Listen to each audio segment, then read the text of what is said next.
안녕하세요. 광교고입니다. 힐스테이트 동탄역 센츄리 아파텔이 곧 분양합니다. 아직 모집 공고문이 나오지는 않았는데 제가 좀 다음 주에 바쁜 일이 있을 것 같아서 미리 올려드립니다. 동탄역 센츄리, 그러니까 동탄역 10분 이내 역세권이고요. 센츄리라는 건 중심에 있다는 거죠. 말 그대로 동탄의 중심에 있습니다. 화성시 오산동이고요. 동탄역 10분 이내 역세권입니다. 주변에 이제 주상복합도 많고 롯데백화점도 있는 동탄 이신도시의 중심입니다. 제가 여러 번 말씀드린 적이 있지만은 동탄역은 경기 남부에서 앞으로 가장 중요하고 유망한 역입니다. 왜냐하면 여기 SRT도 서고요. GTX도 들어오고 인동선도 이제 동탄역이 종점이 되기 때문입니다. 그 다음에 이제 경기 남부에 가장 발전하는 자족형 도시죠. 동탄 이신도시는 베드타운이 아니라 자족형 신도시이기 때문에 앞으로 굉장히 유망합니다. 총 400세대고요. 4개동 39층으로 이제 건설합니다. 대부분은 이제 84제곱미터인데 이게 좀 특이하게 나왔습니다. 332세대는 기존에 이제 분양했던 아파텔과 같이 방이 3개입니다. 그러다 보니까 이제 방이 작을 수밖에 없고요. 굉장히 사실은 실용적이지 않습니다. 물론 이제 식구가 많은 가정, 특히 이제 아들, 딸이 있는 가정은 방이 3개가 필요하기 때문에 어쩔 수 없이 이거를 선택할 수밖에 없습니다.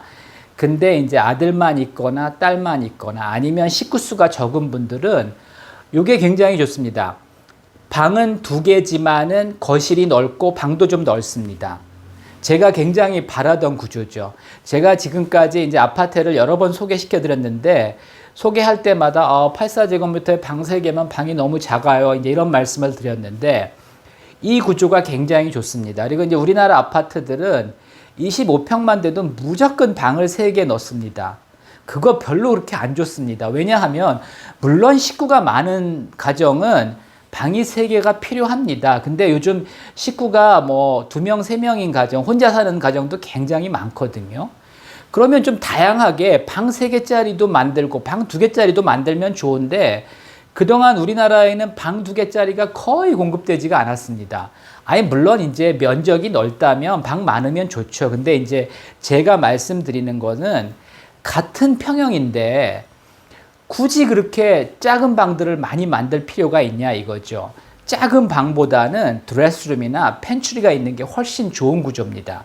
그래서 저는 이게 이제 64세대밖에 안 되지만은 이게 훨씬 좋다고 생각합니다. 물론 이제 식구 많은 분들은 방 3개짜리를 선택할 수밖에 없는데 방 3개짜리는 굉장히 많습니다. 아파텔 84도 대부분 방 3개고요. 또 이제 25평 아파트 있지 않습니까? 전용 59제곱미터. 대부분 99%가 이제 방 3개짜리입니다. 이제 그런 거 고르시면 됩니다. 근데 이거는 하여튼 84제곱미터인데 방이 2개에 거실이 넓고, 드레스룸도 있고, 또 테라스가 있는 것도 있습니다. 그래서 굉장히 좋은 구조입니다. 2개는 펜트하우스. 그 다음에 이제 107제곱미터도 2개가 있는데 펜트하우스입니다. 요거는 아직 도면이 안 나와서 저도 이제 도면이 나와야겠는데 펜트하우스니까 저 좋게 만들었겠죠. 물론 가격도 당연히 비쌀 거고. 동탄 최고 입지고요. 전 세대 드레스룸 있고 일부 세대는 테라스 있습니다.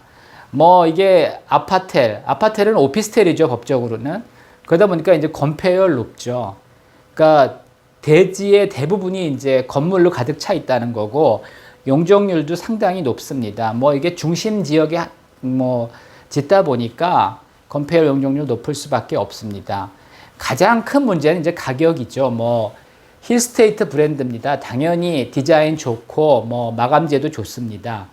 근데 이제 문제는 가격인데 작년에 분양한 바로 요 뒤쪽에 있습니다. 대방 디에트르 퍼스티지가 84제곱미터가 분양가가 9.2억이었습니다.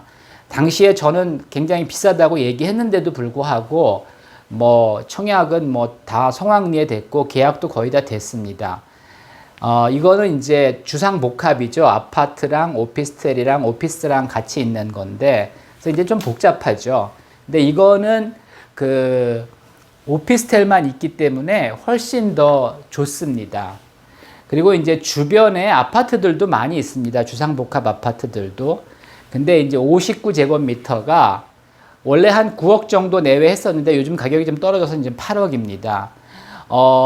제가 여러 번 말씀드렸지만은 아파텔, 즉 오피스텔과 아파트는 면적이 다릅니다.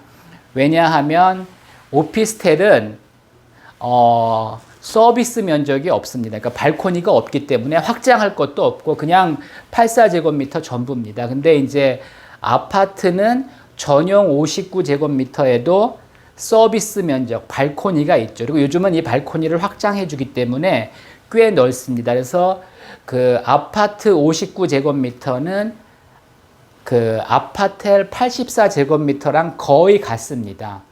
그러니까 이거를 그 아파트 84제곱미터랑 비교하면 안 됩니다. 아파트 84제곱미터는 오피스텔 84제곱미터 훨씬 넓습니다. 59제곱미터랑 비교를 해야 됩니다. 근데 이게 뭐 새로 짓는 거고 현대 브랜드고 아주 디자인도 잘 나왔는데 과연 아파텔, 오피스텔이 아파트보다 좋냐? 한 가지 좋은 점은 이거는 업무용으로도 사용할 수도 있다는 겁니다. 그거 외에는 아파트가 훨씬 더 좁습니다. 아파트가 용적률도 낮고 그 다음에 이제 정원도 훨씬 높고 또 뭐 관리비도 훨씬 싸고 취득세도 싸고 아파트가 훨씬 좋습니다. 근데 주변 아파트가 8억 정도인데 이거를 9억 중반에 주고 사야 되느냐? 그거는 고민해 보셔야 됩니다. 물론 이게 이제 새 집이니까 뭐 살 수도 있는데 이거를 뭐 청약까지 해서 몇 년 동안 중도금 넣고 기다리면서 이거를 사야 되느냐? 저는 좀 의문입니다. 저는 뭐 이것도 나름대로 가격만 싸다면 괜찮은데 저는 사실은 아파트 5구가 낫다고 생각합니다. 그 주거용이고 가족이 거주할 거라면. 물론 이제 업무용으로 쓴다면 이것도 이제 괜찮죠. 근데 하여튼 분양가는 비싸다. 그래서 여러분들이 좀 신중하게 판단하셔야 됩니다. 대방 디에트르 퍼스티지 이제 분양할 때만 해도 이제 분양 시장이 굉장히 뜨거웠죠. 부동산 시장도 굉장히 좋았고. 그래서 이제 다 청약이 마감이 됐는데 글쎄 요거 좀 지켜봐야 될 것 같습니다. 뭐 저는 뭐 위치도 좋고 구조도 좋고 괜찮은데 너무 비싸다는 게 이제 단점입니다. 그리고 뭐 오피스텔을 이거 청약 통장 필요 없죠. 오피스텔이니까. 그리고 아마 요게 이제 400세대지만은 제가 알기로 이제 100세대씩 나눠서 분양하는 걸로 알고 있습니다. 그래서 아마 전매도 가능할지도 모릅니다. 근데 전매 가능한 뭐 합니까? 프리미엄이 붙어야지. 근데 이미 비싼데 프리미엄 제가 볼 때는 지금 상황에서 붙기 쉽지 않습니다. 그래서 괜찮은데 가격이 너무 비쌉니다. 그래서 저는 사실은 그렇게 청약을 권하지는 않고요. 뭐 싱글이나 업무용으로 쓰실 분들은 해도 괜찮은데 뭐 가족이 거주할 거라면 저는 주변 아파트 사는 게 훨씬 낫다고 생각합니다. 이상입니다.